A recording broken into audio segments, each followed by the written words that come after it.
a todos e a todas, bem-vindos e bem-vindas a mais um episódio do Hora é Essa. O meu convidado de hoje é o Nuno Nepomuceno. Olá a todos. Disse bem a Nepomuceno, não é? Sim, sim. Pronto, como tem o O, pedia... Nuno, olha, muito obrigado por teres vindo. Obrigado, eu. Hoje para mim é um episódio... São todos especiais, mas o de hoje é especial. Li o teu primeiro livro quando tu... O teu primeiro não, li o Cela Adormecida quando foi lançado. Porque é daqueles livros que olha-se para a sinopse e eu penso, não, isto é para lá para casa. Portanto, és um autor que gosto muito. Obrigado. Ansioso pelo próximo. E gosto muito porque eu acho que há vários tipos de thrillers. E o teu é aquele que eu chamo um thriller inteligente. Inteligente no sentido porquê? Que nós lemos e para além da questão... Estás a fazer uma careta? Pá? Eu não paguei para dizer isto. Não? Sério. Pois não, isso não pagaste. Mas é inteligente no sentido em que há thrillers que são bons à mesma, eu gosto. Que é, não, o ponto forte do livro é o mistério. Quem é que matou, quem é que fez o crime. Ou sabemos quem cometeu o crime, mas queremos saber porquê. E depois há outros thrillers que nós, para além da vertente criminal e de mistério, etc., temos também a vertente histórica, cultural. Podemos aprender alguma coisa, Sim, ou muitas coisas, não é? Eu gosto desses thrillers que também nos dão outras vertentes. E os teus... que são quase thrillers religiosos muitas vezes, não é? Dão-nos uma perspectiva muito interessante, não só do cristianismo, como os teus livros mais recentes, mas também do Médio Oriente, a questão do islamismo, da religião muçulmana. Aliás, tens um livro, que penso que é o Pecados Santos, se não for, corrige-me se faz favor, onde tu, através do professor, da personagem principal, do Afonso Catalão, explicas de forma muito simples a questão da faixa de Gaza, que é uma questão muito complexa. Exato, é o Pecados Santos.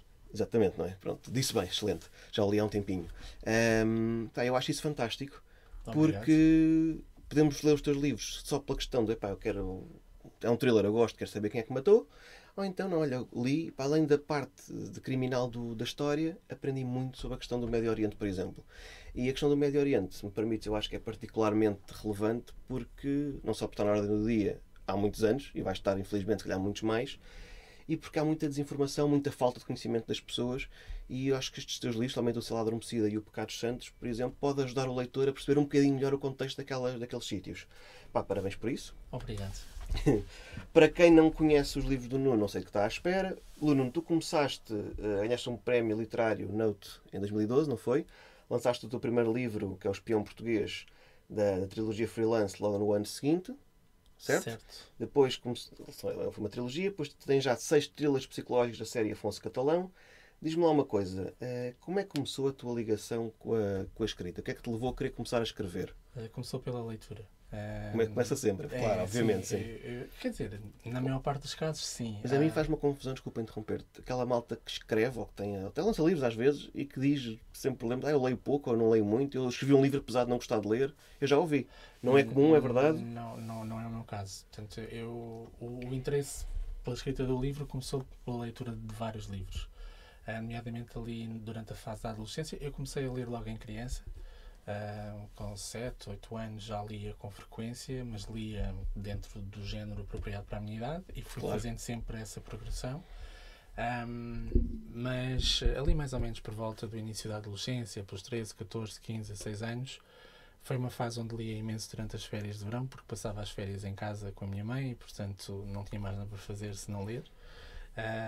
E comecei a desenvolver alguma curiosidade, não só sobre o meio literário, como também pela possibilidade de poder escrever a história e manipular o final da história e poder brincar com as emoções das pessoas, ou seja, projetar nos outros aquilo que eu sentia quando estava a ler um livro. Portanto foi isso exatamente, foi essa curiosidade que fez com que eu tivesse vontade de escrever um livro. Foi um projeto que foi adiado durante muitos anos, porque na altura eu sempre achei que seria algo bastante difícil de transformar numa profissão. Portanto segui o meu caminho normal, fiz a minha formação, tenho uma carreira paralela, e depois já com 20 e muitos anos, estas coisas já começam a ficar um bocadinho distantes no tempo. Eu já não consigo dizer muito bem em que ano é que as coisas aconteceram realmente, mas com 20 e alguns anos, quando já estava a trabalhar na empresa onde ainda continuo a trabalhar, e a minha vida já estava bastante mais estável, comecei então por fazer um primeiro esboço daquilo que depois viria a tornar O Espião Português. E quando começaste a escrever, já tinhas a ideia de que há pessoal que começa, como no meu caso, começamos a escrever porque ou estamos chateados, ou pronto, temos muito a fazer, ou porque uma espécie de escape da realidade. E há outros que não, eu vou escrever porque quero ser escritor, quero publicar. Tu, quando começaste, era lá com o intuito, com o objetivo de publicares o livro? O intuito do Espião Português era ser publicado. Okay. Se não tivesse acontecido, também não me sentiria particularmente frustrado. Eu estava a escrever o livro para o publicar, mas estava a escrever também para fazer uma experiência e, de alguma forma, tirar isto da cabeça. Portanto, era um projeto antigo que eu queria experimentar. Queria ver o que é que eu era capaz de fazer. E foi assim que as coisas proporcionaram. Depois, com a saída do Espião Português, eu achava que eu publicava um livro e a minha vida estava feita. Não foi o caso. Portanto, tive que basicamente recomeçar do zero. As entidades que estavam por trás do livro não apoiaram a continuação da série. Portanto, eu tive que mudar de editora, tive que dar um passo atrás. Fui para uma editora ainda mais pequenina. Continuei a publicar. A própria Sala Adormecida, a primeira edição, saiu numa editora bastante pequenina. E depois mudei para a Cultura, que também não é uma editora muito grande, mas foi através das edições da Cultura que eu acabei por ter maior projeção. Chegaste ao mercado, às prateleiras das livrarias todas, e sempre, não sei se os thrillers são o teu género preferido, sempre que quiseste escrever um thriller, tens planos para outras coisas mais diferentes? Sim. Sim, ou seja, eu sempre li thrillers e acho que vai continuar a ser o meu género preferido. E sou muito mais vocacionado para esse tipo de thrillers com mais desenvolvimento de personagens e menos ação. Não sou muito dado àquele género policial puro, sanguinário, macabro, etc. Stephen King style, sim. Sim, não é muito o livro que eu procuro. Eu vejo-me essencialmente como um escritor hoje em dia.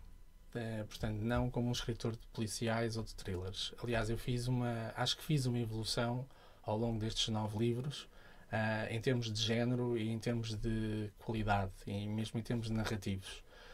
E hoje em dia eu penso em mim como um escritor e, portanto, eu poderei... Obviamente que há géneros que eu nunca irei tentar, certo, mas há pelo menos outro género que eu irei tentar e que as pessoas vão ver daqui a alguns meses.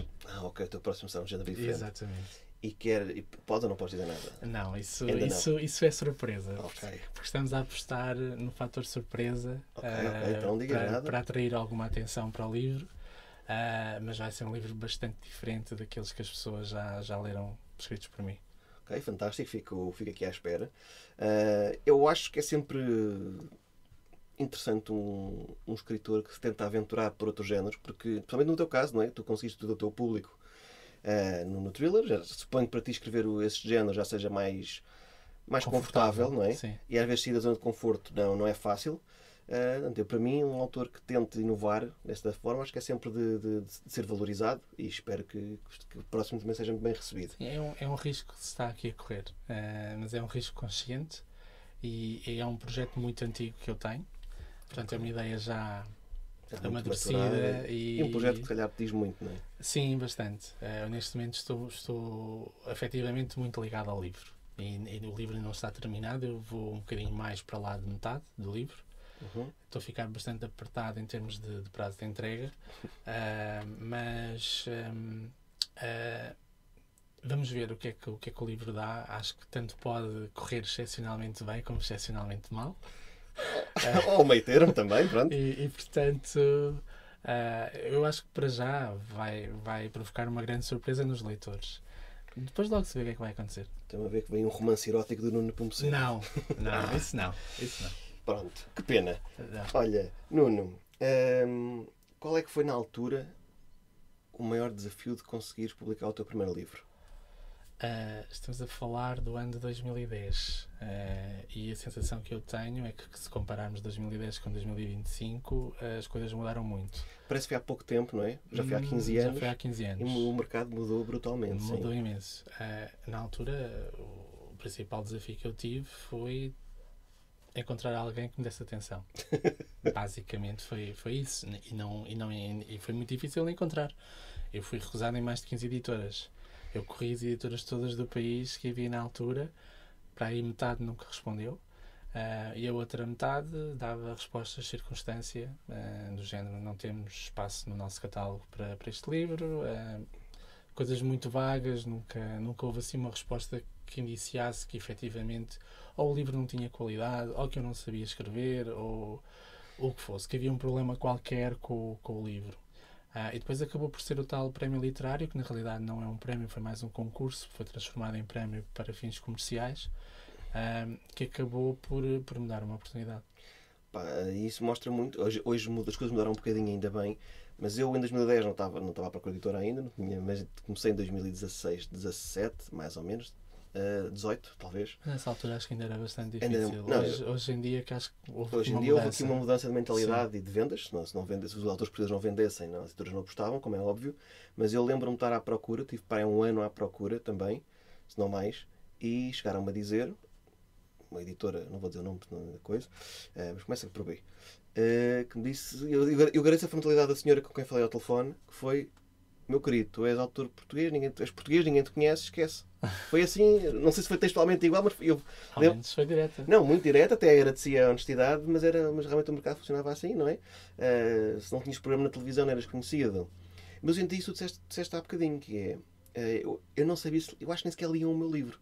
Uma coisa é terem lido e dizer, olha, não temos espaço no nosso... Eu só mandava para quem publicava aquele género, não estava a mandar à parva. Sim. Uma coisa é dizer, olha, não está qualidade ainda suficiente, é um texto imaturo, tudo válido, não é? Neste momento não publicamos agora isso, tenta para o ano, ou então gostámos disto, mas não gostámos daquilo. A minha era um vazio. Portanto, tu nem sequer sabias muito bem para onde ir. Hoje em dia, felizmente, acho que as coisas estão mais simplificadas e mais abertas, e ainda bem. Ainda bem que este prémio, que não era bem um prémio, te abriu as portas, porque realmente somos um país de leitores não tanto, mas somos um país de escritores, e temos aí muita malta a escrever bem. Olha, Nuno, aqui uma pergunta que talvez todas que eu te quero fazer que eu tenho mais interesse. Como falámos há bocadinho, os teus livros têm uma forte componente histórica, cultural. Podemos no Médio Oriente, também podemos pegar no livro da Morte do Papa, um qualquer. Como é que é o teu processo de pesquisa? Onde é que tu vais?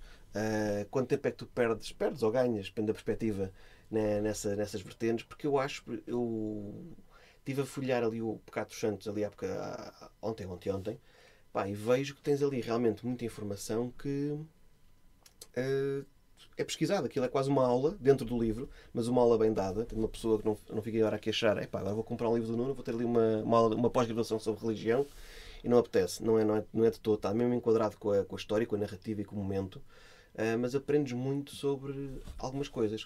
Onde é que tu vais buscar essa informação toda? Como é que tu consegues, no fundo, enquadrar a vertente de informação com a vertente da narrativa para não ser maçador? Pensemos, por exemplo, na Cela Adormecida, o primeiro livro da série Afonso Catalão.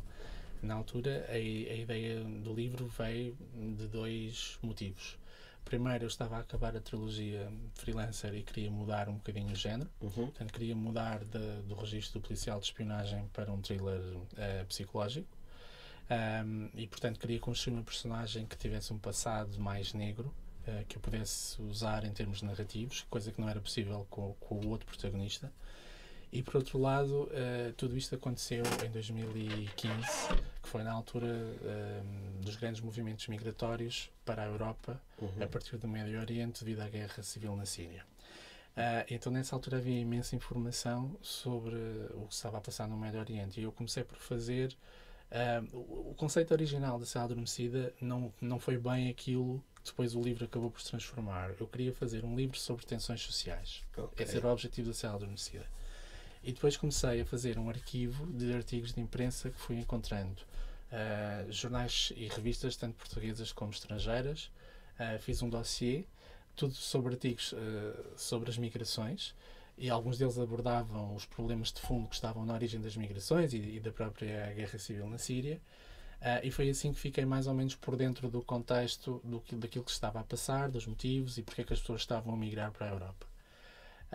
Depois, lentamente, o livro foi sendo transformado em algo que eu achava que faria mais sentido à luz dos acontecimentos da altura, nomeadamente um atentado terrorista.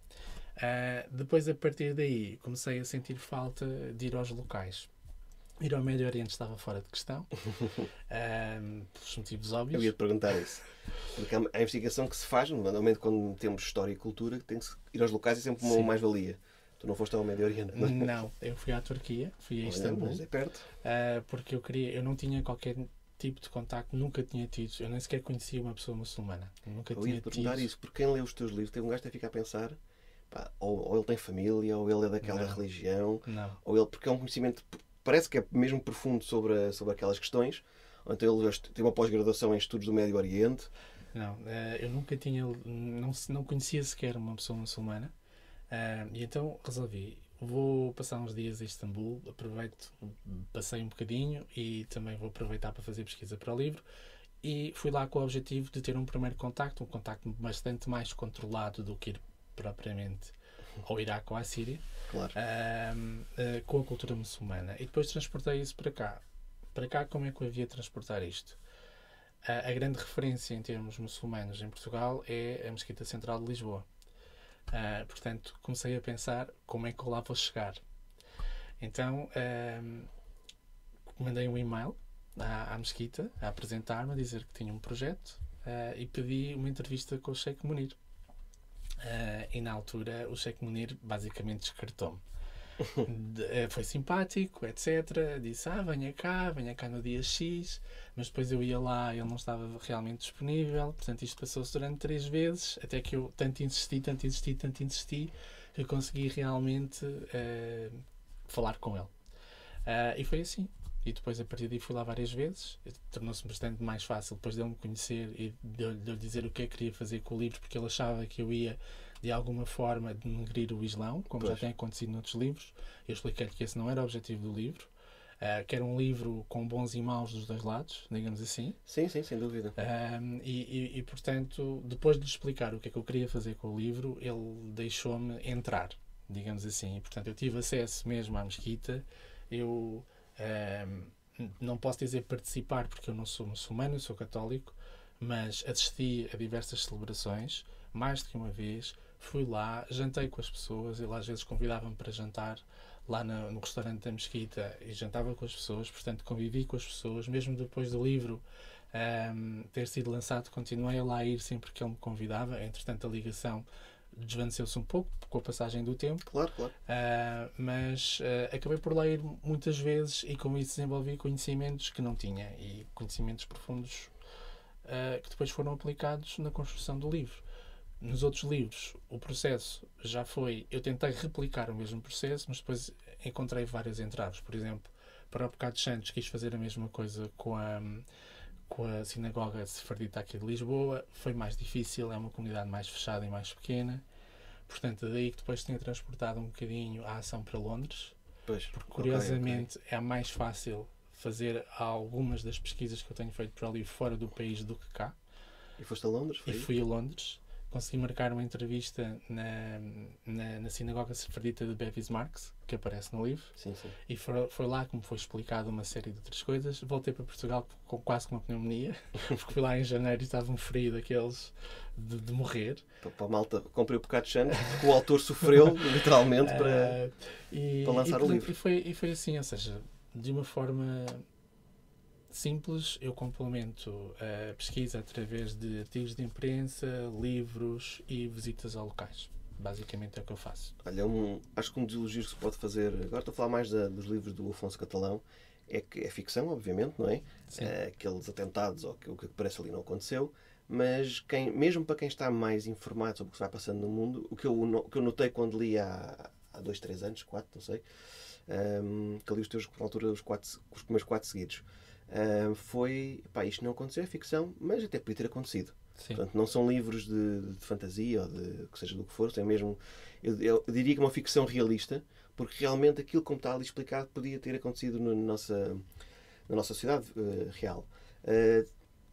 Acho que este teu testemunho é também, primeiro, interessante, né, para nós percebermos como é que os bastidores de um livro, porque e acho que é importante esse teu testemunho. Ainda ontem recebi uma mensagem, já não é a primeira, de um ouvinte que dizia, entre outras coisas, que gostava de ouvir porque também gostava de escrever, ou tentar escrever um livro, também gostava de lançar um dia um livro, e gosta muito das partes em que os autores falam dos bastidores, de como é que se escreveram um livro. E é importante termos estas vertentes, porque dá trabalho, isto é empenho, é muito tempo, num projeto que depois pode dar ou pode não dar. É comum entre escritores nós ficámos depois um bocadinho frustrados porque tivemos muito trabalho, muita dedicação, muito amor com aquele livro e depois ou não vendeu o suficiente ou não, as pessoas não, ou as críticas não foram o que nós achávamos, enfim. Mas só para quem está lá em casa a ouvir e não escreveu, não tem muita noção, um thriller como os teus dá muito trabalho, muita pesquisa, muitas horas, idas a Londres até, e à Turquia, etc. Porque não chega, eu acho mesmo isto, e se calhar sou velhote, não sei, para escrever um livro não chega à internet, que arranja, não entra no Google e lês o que os outros escreveram, os outros viveram, ajuda muito, e as minhas pesquisas na internet ajudam muito, mas se nós não vivermos, se nós não vermos, se nós não falarmos com quem percebe, não é? Eu acho que tu, eu não sabia que tinhas feito isso, mas eu acho que é fundamental. Se queres conhecer aquela cultura, aquela religião, ir à mesquita, ir à sinagoga, não é? Sim. Porque ires ao Google só pesquisar como é que é, enter. Não é a mesma coisa. Não é. E depois, se não é a mesma coisa, nós quando passamos para o papel também não conseguimos passar da mesma forma, acho eu. Não é porque o facto de nós irmos aos locais, pelo menos no meu caso, muitas vezes proporciona momentos criativos. Também. No Cardeal. O Cardeal passa-se muito em Cambridge, porque o Afonso tinha passado em Cambridge e eu na altura transportei a ação para lá. E eu fui lá antes de começar a escrever o livro porque não conhecia, queria conhecer e estava com essa ideia de transportar a ação de Lisboa para Cambridge, pelo menos temporariamente, e portanto senti necessidade de o fazer. E quando lá estava, observei determinados espaços da cidade de Cambridge que foram perfeitos para o enquadramento do livro. E há um capítulo do qual eu gosto imenso, porque cenicamente ficou muito bonito, que nasceu daí. Se eu não tivesse ido a Cambridge, eu não tinha escrito aquele capítulo. Sim. E também não tinha percebido, por exemplo, a importância do rio para a cidade de Cambridge e das pontes. E, portanto, tudo isso acabou por ser explorado no livro. E isso só veio porque eu lá fui. Exatamente. Por exemplo, no livro que eu estou a escrever agora, o livro é todo passado em Portugal e Espanha. Portanto, não tenho sentido muita necessidade de ir aos locais. Mas eu passei, não sei se foi 1 ano e meio, portanto, eu já não publico um original há 4 anos. Eu não sei se foi 1 ano e meio, se foram 2 anos a pesquisar para o livro, só a ler outros livros. Exatamente.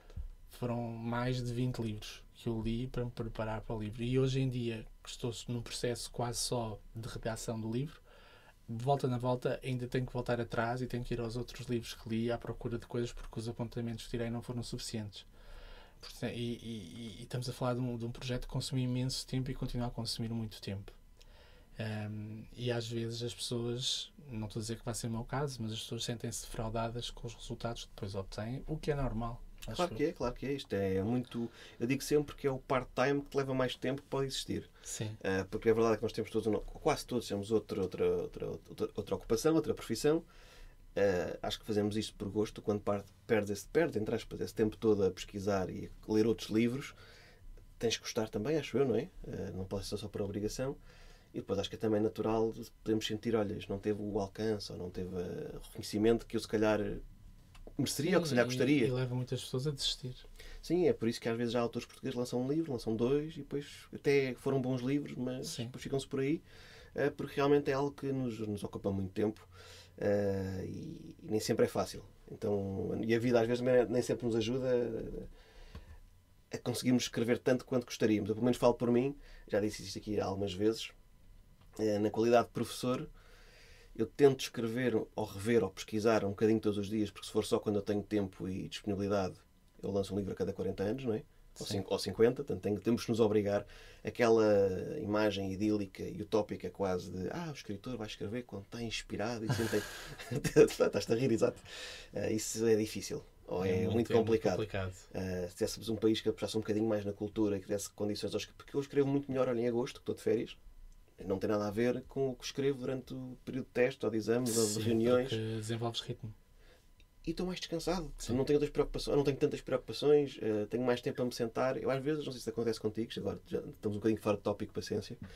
Eu sento-me para escrever e demoro meia hora ou mais a escrever efetivamente. Fico ali, ou ouço umas músicas, ou vou à internet a procurar alguma coisa, depois vou procurar outras, não tem nada a ver com o livro, distraio-me um bocadinho. Então às vezes preciso de tempo para me concentrar e depois quando me concentro vai tudo seguido.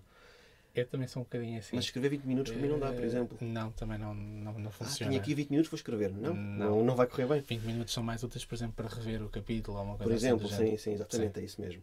Pá, e às vezes a verdade não temos 1 ou 2 horas por dia para escrever. Temos que ir arranjar, às vezes é à noite, já contamos com o cérebro mais papa Cerelac do que funcional. Mas pronto, estamos aqui a queixar-nos por sermos 2 velhos. Vamos prosseguir. Olha, Nuno, uma questão que eu acho que é corajosa nos teus livros. Não sei se já tiveste algum disso agora ou não, mas não precisas estar aqui a contar.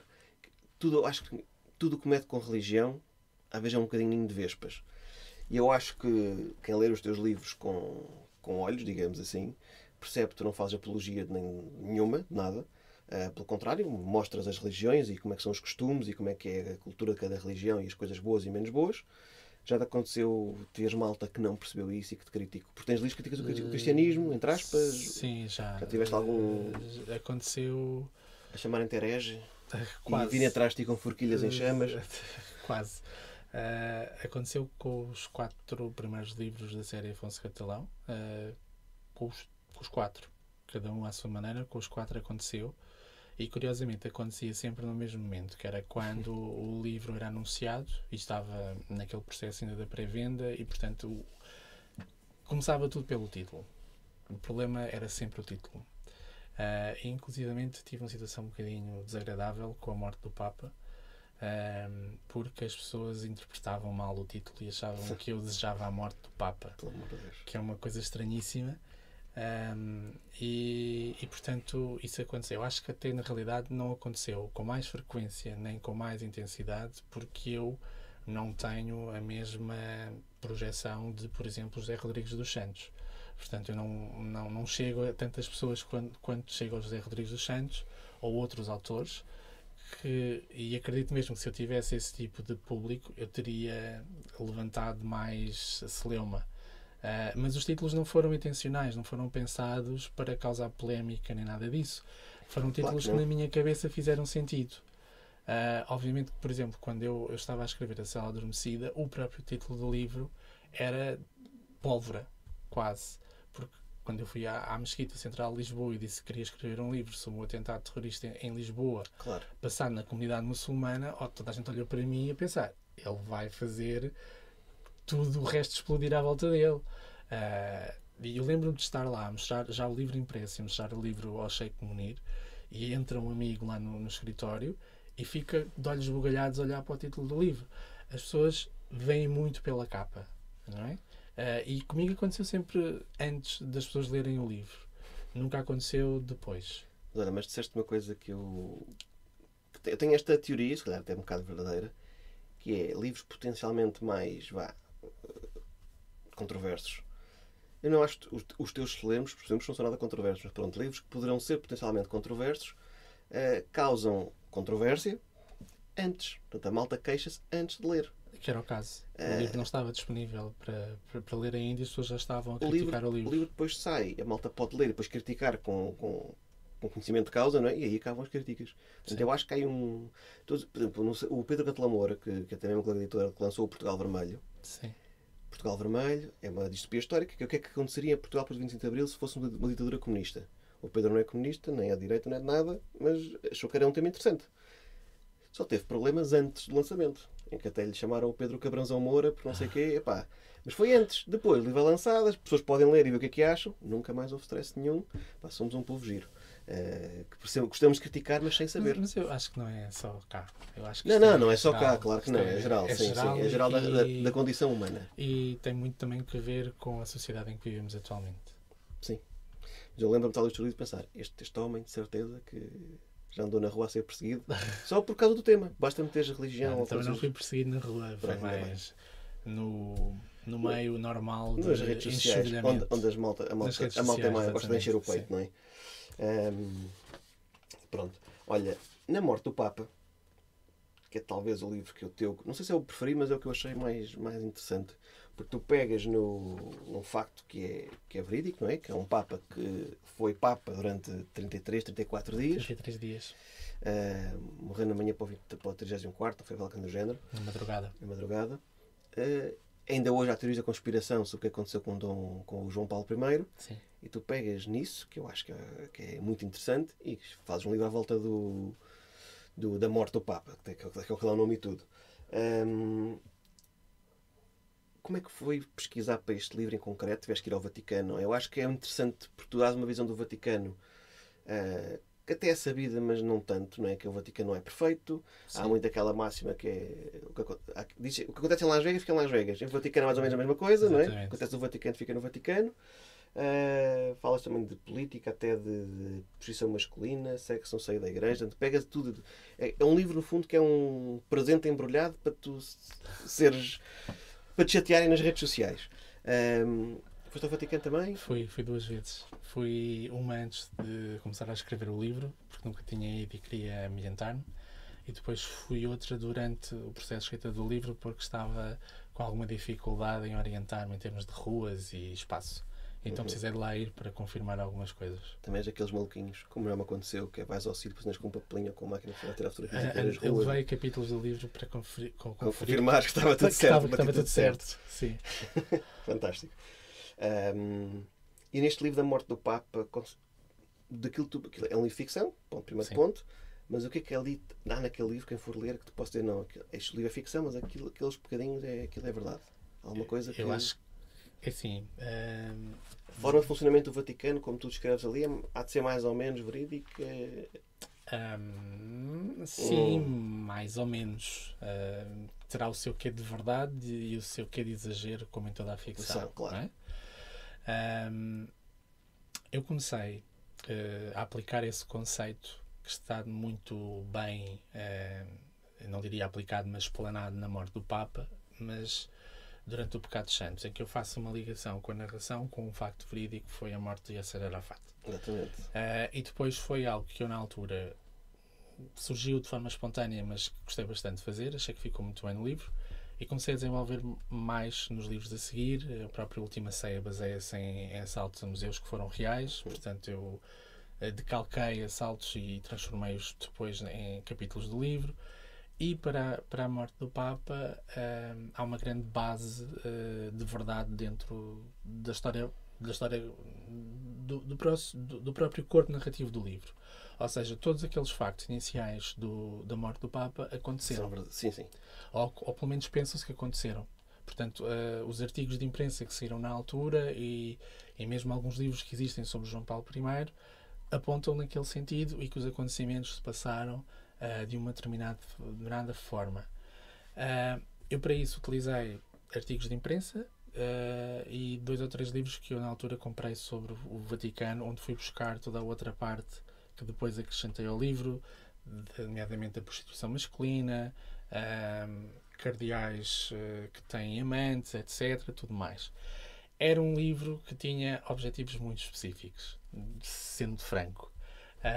A morte do Papa era para ser, e acho que pelo menos eu acho que minimamente consegui atingir os objetivos, era para ser um thriller comercial do início ao fim, cheio de todos aqueles ingredientes associados normalmente aos thrillers sobre o Vaticano.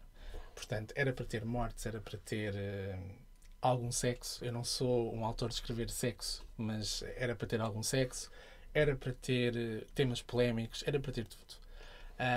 E realmente funcionou. Sim, porque sim. há um antes e depois da série Afonso Catalão, marcado pela morte do Papa.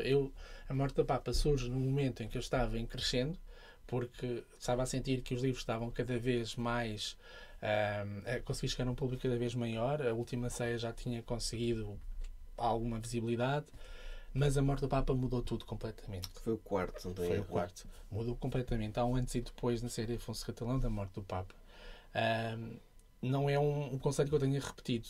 Eu, no Cardeal, já fechei outra vez muito mais a narrativa e fui por temas menos explosivos, digamos assim. E na própria Nova Judia também. Mas foi esse o objetivo e fui buscar coisas que sabiam na altura, coisas que souberam que aconteceram e coisas que não sabem muito bem como é que aconteceram.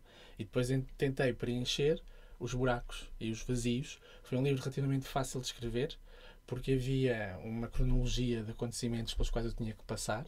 Portanto, eu tinha muitas referências e depois fundi O corpo principal do livro, que era a morte daquele Papa, que não é João Paulo I no livro, mas é outro Papa ficcionado, com uma história que se passou anos antes no Vaticano, que foi o desaparecimento de Emanuela Orlandi, que é uma adolescente que desapareceu com 16 anos na rua, e que também pensa-se que esse desaparecimento, não se sabe se foi um crime, se o que é que foi, hoje ainda ninguém sabe muito bem o que é que aconteceu.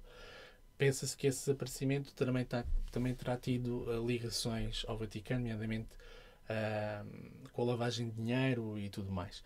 Portanto, fundi as duas histórias e saiu um livro. Bem, acho que esse foi o teu livro. Eu quando leio um livro histórico, seja um romance histórico, seja um thriller com raízes históricas, eu gosto sempre de perceber o que é que foi mesmo real e o que é mais ficção. Acho que esse foi o teu livro quando é mais à procura e mais à pesquisa de informação extra-livro. Se estava a mentir ou se... Não, por perceber, porque eu sabia, antes de ler o teu livro, que o João Paulo I era alvo de muita polémica, teoria da conspiração. Sim. E há muitos livros sobre João Paulo I. Desde a freira que tomava conta dele e que depois foi remetido ao voto de silêncio. Exato. Sim. Há montes de coisas que se falam muito e às vezes não sabes bem o que é verdade e o que é ainda teoria da conspiração. Sendo teoria da conspiração, também pode ser verdadeiro ou não. E achei muito interessante a mistura, não é? Aquela mistela que tu criaste de ficção com não ficção, e acho que se me permite, acho que é um bom livro até para quem não leu nada teu, se calhar para começar.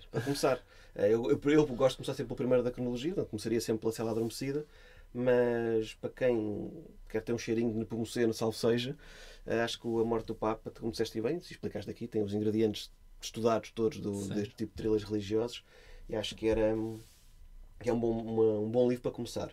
É uma pergunta que a maior parte dos escritores detesta, por isso vou fazer-te. De todos os teus livros, qual é que é o que tu gostaste mais de escrever, ou qual é o teu preferido? E em contrário, qual é que deu mais trabalho? Houve algum que ficaste farto daquilo já? Não podes ver à frente?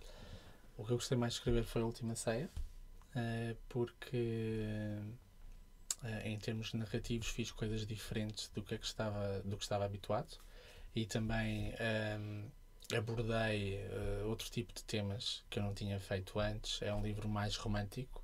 Eu acho que isso era uma coisa que eu tinha que desenvolver na altura, de maneira a que os meus livros chegassem a mais pessoas.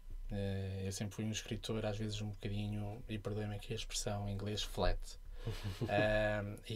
Portanto, tentei romancear um bocadinho o livro, e por isso gostei bastante de fazer, porque foi um desafio. O que me deu mais trabalho, não a ponto de ficar farto, mas teve que ver com o momento específico da minha vida em que o livro foi produzido. Claro. Foi o Cardeal. Eu estava extremamente cansado quando acabei o Cardeal. O Cardeal foi um livro pesado de escrever, muito pesado de escrever. Eu já não via ao fim ao livro.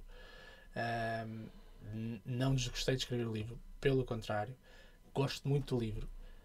Normalmente as pessoas perguntam qual é o seu livro preferido. Eu digo normalmente que é A Última Ceia, se bem que eu também tenho um carinho muito especial pelo Cardeal, porque de uma certa forma acho que o Cardeal é de toda a série e de todo o meu trabalho, é aquele que onde eu me apresento com tudo aquilo que é o meu potencial. Acho que é o livro que melhor representa tudo aquilo que eu sou capaz de fazer. Mas foi um livro difícil por questões pessoais de escrever, porque foi numa altura péssima. E este livro que eu estou a escrever agora também está a ser um bocadinho pesado, porque eu tenho outra profissão e está-se a tornar difícil gerir tudo ao mesmo tempo. Às vezes. Sim. Depois, percebo perfeitamente. Foi o que falámos há bocadinho também. Olha, li que o Cela Adormecida vai ter direito a uma série, não é? Vamos ver. Até ganhou, pelo menos, penso que foi isto, não é o roteiro, estou a falar da palavra. Foi o guião. Recebeu um prémio no TV Drama Vision Gothenburg Award. Sim, é um festival de televisão em Espanha. Exatamente. Portanto, temos guião, tem qualidade, já foi até reconhecido pelos seus pares.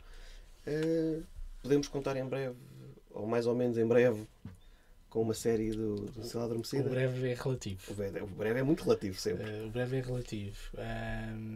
Este era outro projeto antigo que eu gostava de um dia desenvolver. Foi-me dada uma oportunidade pela SPI, que é a produtora que adquiriu os direitos da Cela Adormecida. Felizmente também me deram a oportunidade de poder escrever o guião. Portanto, eu escrevi o guião em parceria com outro escritor ou outro argumentista que já está mais... com o qual a SPI já está mais familiarizada. Portanto, digamos que eu acabei por... Embora eu tenha feito grande parte do trabalho do guião, ele acabou por supervisionar o meu trabalho, porque era a minha primeira experiência e ele é um profissional mesmo. E é muito diferente escrever um livro, escrever um guião? É muito, muito, muito diferente. Eu tenho noção que é muito diferente. Não tem nada, uma coisa não tem nada a ver com a outra. São conceitos completamente diferentes. Só para as pessoas terem uma ideia, mandei 2 episódios para o lixo. Coisa que nunca me aconteceu com o livro. Eu nunca mandei um capítulo para o lixo. A sério? Nunca mandei. Já transformei capítulos, sim, okay.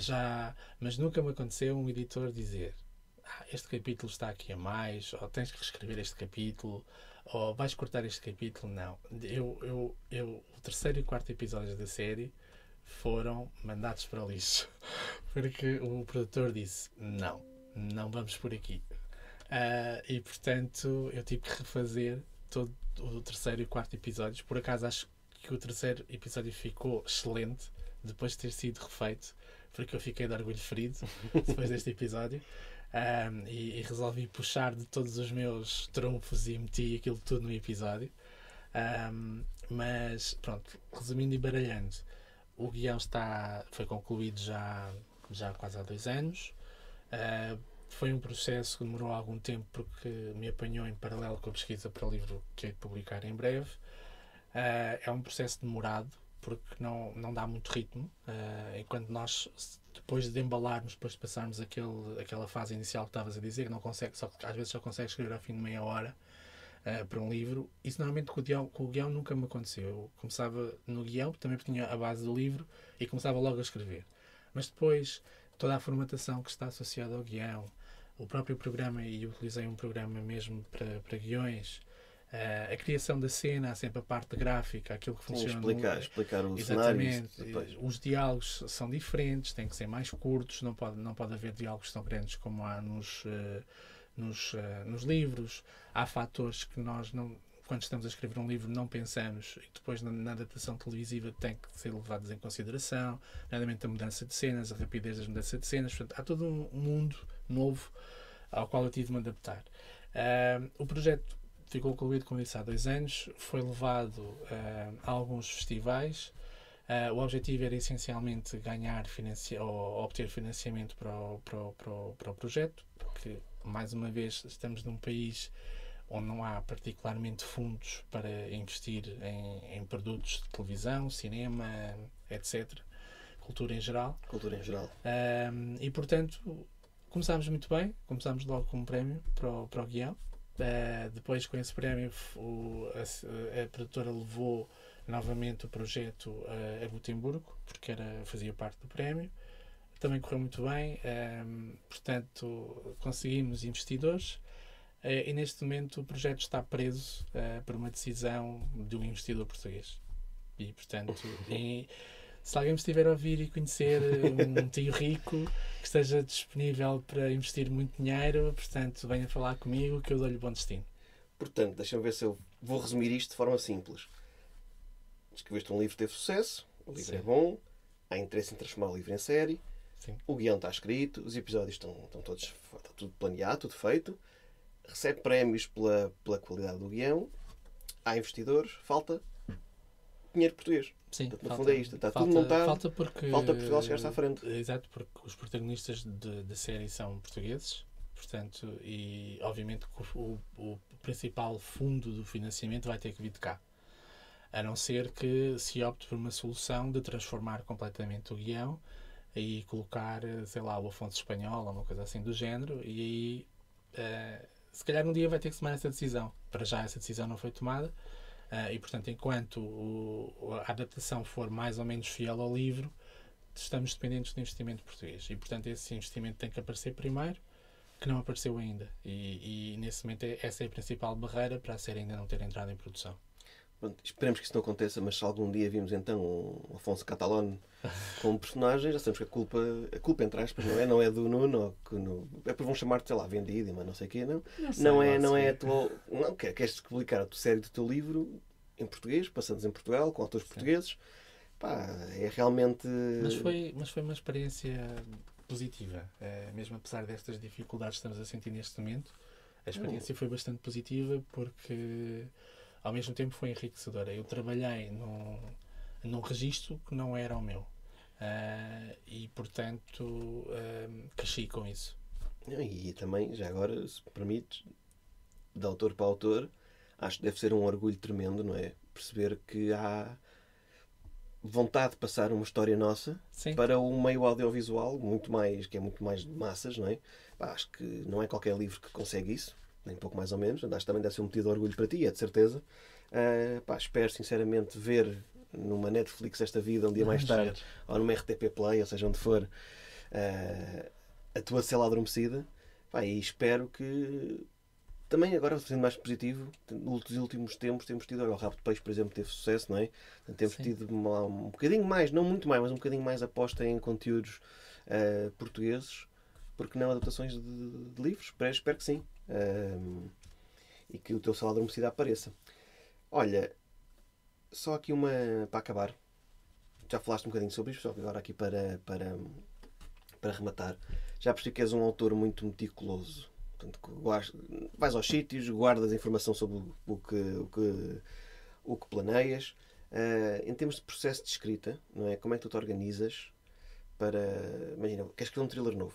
Como é que... Isto faz-me sempre uma dúvida que eu tenho, é uma questão que eu gosto de ver resolvida e que pergunto sempre aos autores todos de thrillers, porque um thriller eu acho que tem regras muito específicas de escrita. Tu tens um objetivo, queres que alguém perceba porque é que foi cometido aquele crime. Tens que ao longo do livro ir plantando sementes e plantando pistas para mostrar, para chegar ao grande final. Como é que tu planeias isto tudo? Eu vejo sempre vocês com um escritor de thriller em casa com um quadro de cortiça gigante cheio de... Como aquela série da XN, que há uns anos que já não me lembro como é que se chamava, que havia um escritor que tinha assim um quadro. Exatamente, eu vejo sempre isso, depois nunca acontece. O Castle. Nunca nenhum escritor me disse isso. Era o Castle. Como é que tu consegues organizar a informação toda? Como é que te organizas? Como é que planeias? Explica-nos lá um bocadinho. Eu gostaria de responder essa pergunta da forma mais óbvia, que era: eu tenho um quadro em casa com um grande esquema, onde está tudo já pensado, e os leitores, quando vão iniciar o livro, na realidade vão assistir ali a um esquema bem montado. Isto não é verdade. Eu não sou esse tipo de escritor, acho que nunca serei. Já tentei, não consegui. Portanto, o que eu faço, como noutras coisas na minha vida, é tentar ser fiel àquilo que eu sou e que sou capaz de fazer. Portanto, eu normalmente pesquiso para um livro. E precisas guardar a pesquisa em algum sítio. E guardo. Portanto, no início e quase durante toda a série Afonso Catalão e mesmo a outra série anterior, fazia tudo em papel, portanto, cadernos. Escrevia, estava a ler livros e estava a tomar apontamentos à mão. Tudo em papel. Por exemplo, para este livro, já tinha tantos apontamentos que houve uma altura em que decidi pôr aquilo tudo num ficheiro. E comecei a escrever diretamente num ficheiro. E depois agora o que tenho feito é, vou lá extrair bocados, porque o ficheiro ficou para aí com 200 páginas.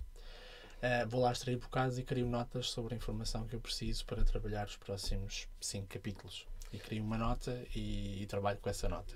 Mas antes de começar a escrever, tens um plano por capítulos ou por fases do livro? Não? Começas logo não, depois? Não, eu tenho normalmente... É que há malta que tem esse plano na cabeça, não é? Eu normalmente não começo a escrever o livro sem saber por onde é que hei de iniciar a história e qual vai ser o final da história. Eu, por exemplo, ainda não acabei o livro no qual estou a trabalhar. Mas se eu tivesse que escrever o final do livro hoje, eu era capaz de escrever o final do livro hoje. Não o escrevo por opção, porque prefiro fazer capítulo após capítulo de forma sequencial. Mas eu sei onde é que eu quero chegar. O miolo é um grande borrão. É um grande borrão e tem alguns pontos de passagem. Há ideias soltas aqui no meio, há coisas que vão acontecer e eu aponto-as. Há personagens, mas depois tudo aquilo que se passa após as primeiras 20, 30 páginas, que é quando se esgota aquela ideia inicial, e até às últimas 10, 15 páginas, que é quando se constrói o final, tudo o que se passa ali no meio resulta muitas vezes da criação do momento. E, inclusivamente, já houve vários livros, e está acontecendo novamente com este livro, em que há personagens que estão planeadas para ter um tipo de desenvolvimento e depois acabam por ter outro completamente diferente, nomeadamente personagens que crescem muito durante o livro, porque eu desenvolvo qualquer tipo de gosto especial por aquela personagem, porque começo a ver que aquela personagem dá para trabalhar outras coisas, e portanto há muita liberdade aqui no meio. E eu já tentei ser mais metódico, fazer quase um esquema do livro, tudo aquilo que quer acontecer, e isso prendia-me mais. E eu aprendi com estes 9 livros que já publiquei que mais vale é deixar a criatividade fluir. Isto pode parecer chocante? Não. Eu gosto de perguntar isto porque cada um de nós tem o seu método, não é? Sim. Eu sou um bocadinho ao contrário, tenho tudo planeado, mas nunca se cumpre tudo o que se planeou, há sempre coisas que fogem. Por exemplo, esse livro que tens aí, Parabéns pelo Bom Gosto, que é Os Bastardos de Hitler. Eu não tenho certeza absoluta, mas eu penso que os primeiros capítulos que eu escrevi, os primeiros 2 capítulos que escrevi, são os 2 últimos. Portanto, comecei pelo fim, sabia que queria acabar assim, daquela forma, e depois lá está, fui construindo para chegar lá. Eu gosto de perguntar isto, principalmente a escritores de thrillers, porque lá está, tem que fazer sentido, tudo tem que estar certinho. E gosto de perceber como é que é o vosso processo de construção. Obviamente que há coisas que não estão esquematizadas, mas que eu sei que vão acontecer. Nomeadamente, pegamos numa nova judia e eu, obviamente, no início do livro sabia exatamente quem é que tinha matado aquela pessoa que é morta no primeiro capítulo, que não é revelado, só é revelado no fim do livro, mas eu sabia exatamente quem é que era o assassino.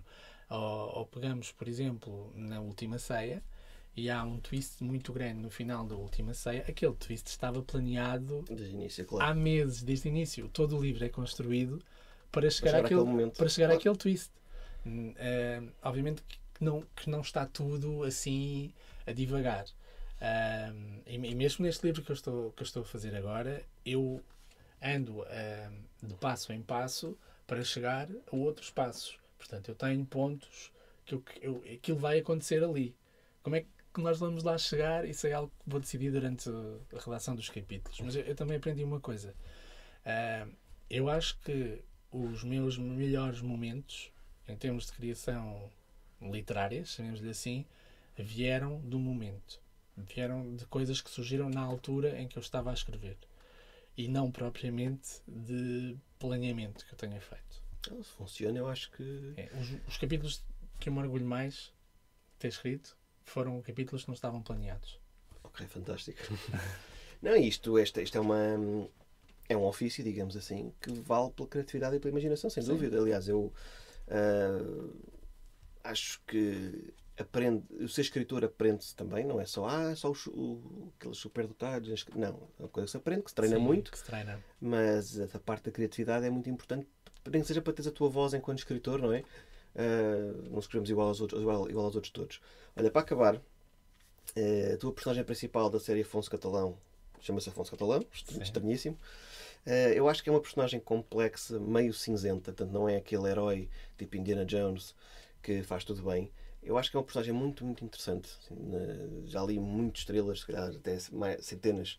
E há o protótipo do personagem de thriller, que é o gajo corajoso que faz tudo. Não é bem o Afonso Catalão. Acho que também não é isso que tu querias. Não. Fala-nos só um bocadinho do teu, para acabar, do teu processo de criação do Afonso, porque eu acho que pode ser um ouvinte que ouça um bocadinho mais sobre o teu personagem. Eu acho que vai ter vontade de ler os teus livros, porque eu acho que é um personagem original neste contexto de thriller. E para mim, acho que é dos personagens principais de thrillers mais interessantes. O Afonso foi projetado com objetivos muito específicos. O primeiro objetivo do Afonso era ser drasticamente diferente do meu protagonista anterior. Do freelancer, ok. Tinha que ser uma pessoa mais velha. E tinha que ser uma pessoa mais velha, porquê? Porque tinha que ter um passado. E eu queria que o passado do Afonso fosse obscuro. Portanto, que houvesse coisas que eu pudesse ir buscar quando quisesse ao passado do Afonso. Depois o Afonso também tinha um perfil.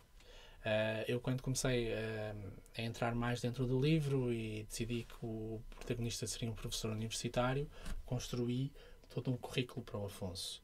Ou seja, como é que um homem de 40 e muitos anos poderia ser relevante em termos culturais para poder falar com à vontade sobre o tema do Médio Oriente, que é o tema que está subjacente aos 2 primeiros livros. Portanto, eu construí mesmo um currículo, fui à procura, andei a ver sites de universidades.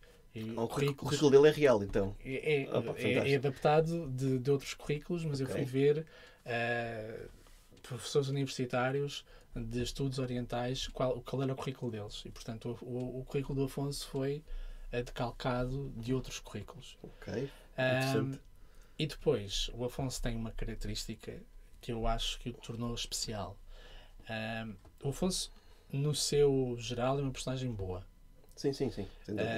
Mas é uma personagem que age perante a sua própria concepção do bem. O que significa que, por vezes, o Afonso faz e toma atitudes moralmente questionáveis, mas que para ele estão orientadas para aquilo que é a sua noção do bem. Portanto, o Afonso pode fazer coisas que o personagem da série anterior não fazia de todo, mas porque o Afonso achou que aquilo fazia sentido para um objetivo maior. Nomeadamente, há um crime no passado do Afonso que foi a única forma que o Afonso encontrou de se libertar do pesadelo em que estava envolvido. E o objetivo daquele crime, obviamente, que não foi cometê-lo por um ato de vilania, foi conseguir libertar-se de um problema maior e até libertar as pessoas que estavam à volta dele daquele problema.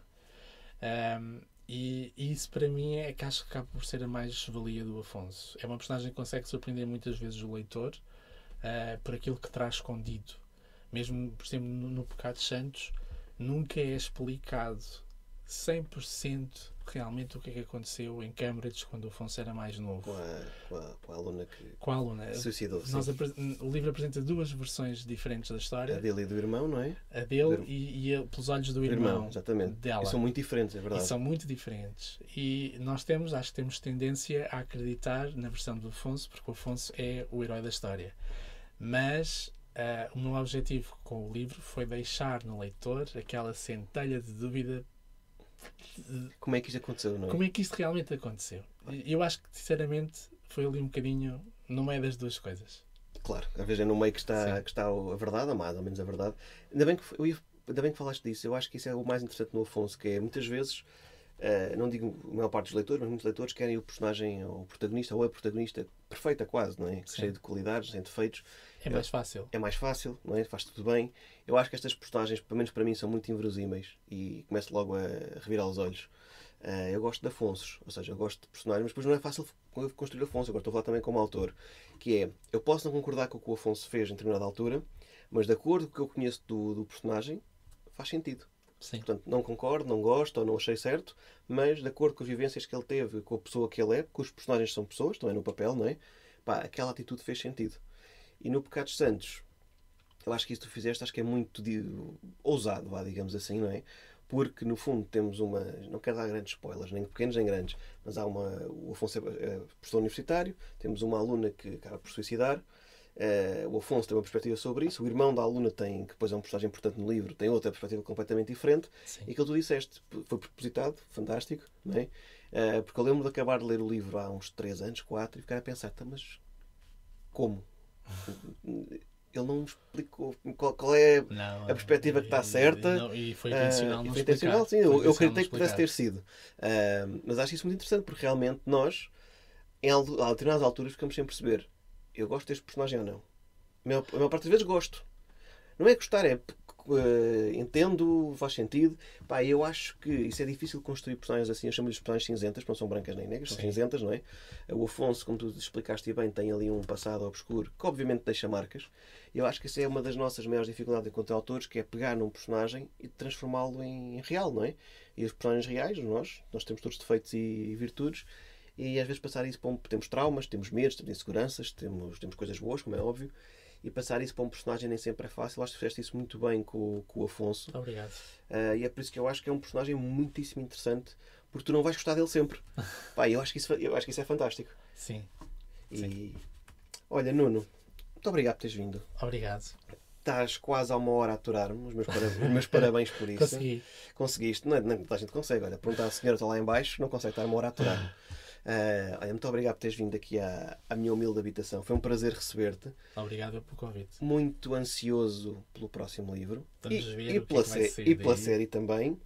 E pronto, obrigado ao pessoal, ao vastíssimo auditório que nos ouviu. Diz lá adeus às pessoas, Nuno. Adeus, pessoas, e continuem a ouvir o Hora Essa. Muito obrigado. Fiquem bem, leiam muito e olha, sejam felizes. E leiam os livros do Nuno. Se ainda não leram, leiam os livros do Nuno, que vale muito a pena. Um grande abraço para todos e para todas.